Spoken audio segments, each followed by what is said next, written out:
बंधु माने आजिर एही भिडियोटी तुला राशि व्यक्ति विशेष मानक पई अत्यंत गुरुत्वपूर्ण अटे।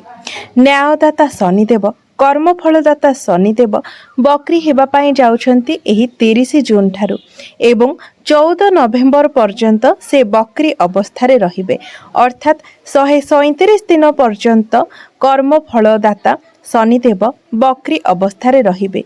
तेबे शनिदेवंकर एही बकरी अवस्था तुला राशि उपरे केउं प्रकार प्रभाव पकाइब से विषय आजिर एही भिडियो रे आमे माने विस्तार रूप रे जानिबा।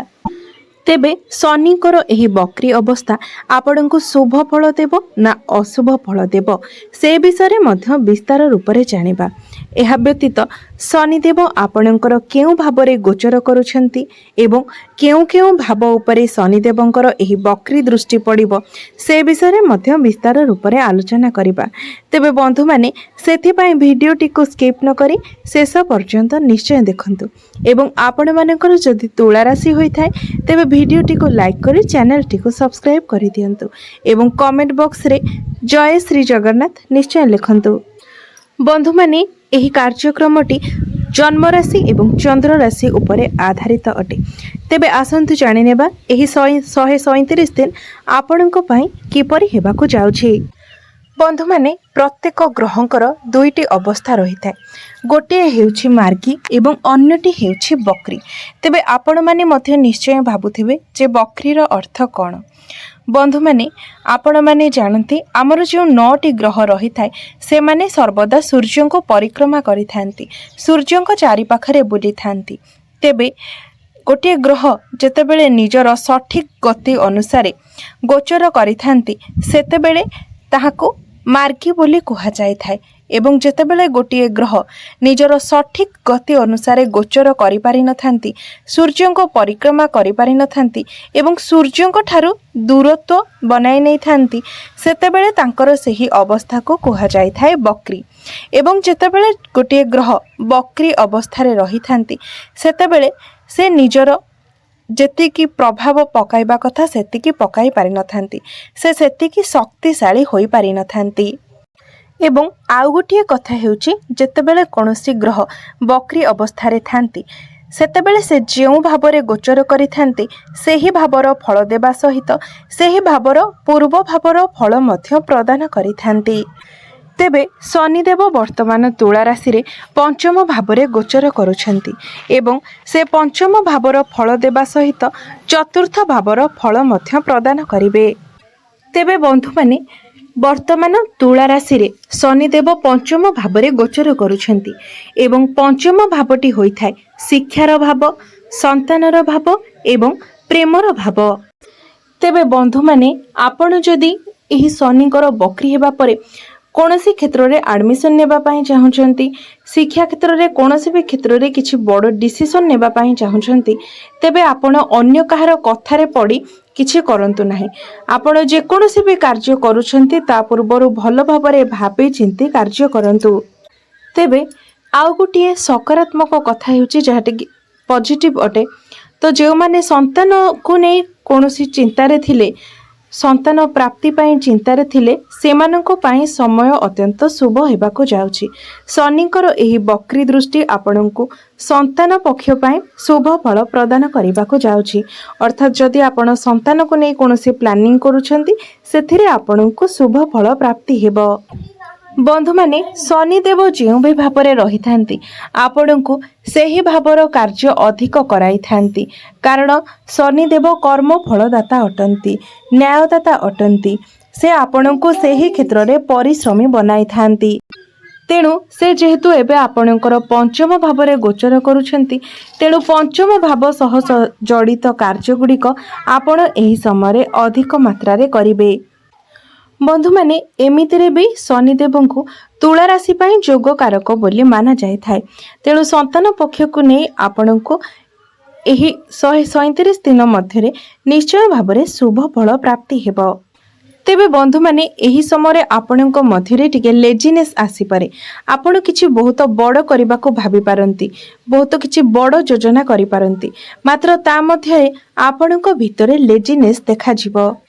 बंधु माने शनिଙ୍କର बक्री दृष्टि आपणकर सप्तम भाव उपरे पड़िबो एवं सप्तम भावटी होइथाय आपणकर वैवाहिक जीवनर भाव। तेणु शनिଙ୍କର बक्री दृष्टि आपणकर सप्तम भाव उपरे पड़िला परे आपण निजे जानी सुनी आपणकर वैवाहिक जीवन रे मत पार्थक्य सृष्टि करिवे। छोट छोट कथा को नहीं आपण चिड़चिड़ होई जिवे एवं छोट छोट कथा को लेकिन मध्य आपण जुक्ति तर्क करने को लगिवे। तेबे बंधु माने एही सबु कथा प्रति आपण विशेष रूप से ध्यान देबे एवं संपर्क को लेकिन जत्नशील रहिबे। आपण निजको जेते पारिबे कंट्रोल करिवे। निजर लाइफ पार्टनर को नहीं कोनोसी जुक्ति तर्क कोनोसी मनातर मतांतर न हेउ से विषय रे आपण ध्यान देबे एवं ए सब कथा को नहीं सतर्क रहिले आपणकर संपर्क भल रहिबो। तेबे एही समय जदि आपण व्यापार वाणिज्य को लेकिन कौनसी बड़ डिसीजन नेबा पाई जाउछंती किंबा पार्टनरशिप करिबा पाई चाहुछंती तेबे सही क्षेत्र रे आपनको शुभ फल प्राप्ति हेबो। मात्र आपण जे कोनोसी क्षेत्र रे कार्य करूछंती जो भी किछि बड़ डिसीजन नेउछंती सेठारे अन्य मानको कथा को आखि बुझी विश्वास करंतु नाही किंबा अन्य कथारे पड़ी कोनोसी कार्य करंतु नाही। जे कोनोसी भी कार्य करूछंती जे कोनोसी भी डिसीजन नेउछंती ता पूर्वरु आपण निजे भल भाबरे भाबी चिंती आग पछ विषय भाबी तापरे डिसीजन नियंतु। बंधु माने शनिଙ୍କର बक्री दृष्टि आपणकर द्वितीय भाव उपरे पड़ुछि तो एही समय आपण बाहर खाइबा को अवॉइड करबा उचित। किछि भी अस्वास्थ्यकर खाद्य आपण एही समय खांतु नाही एवं निजर स्वास्थ्य प्रति विशेष ध्यान दियंतु। एही समय आपणकर डेंटल प्रॉब्लम देखा दे पारे एवं खाद्यजनित समस्या मध्य देखा दे पारे।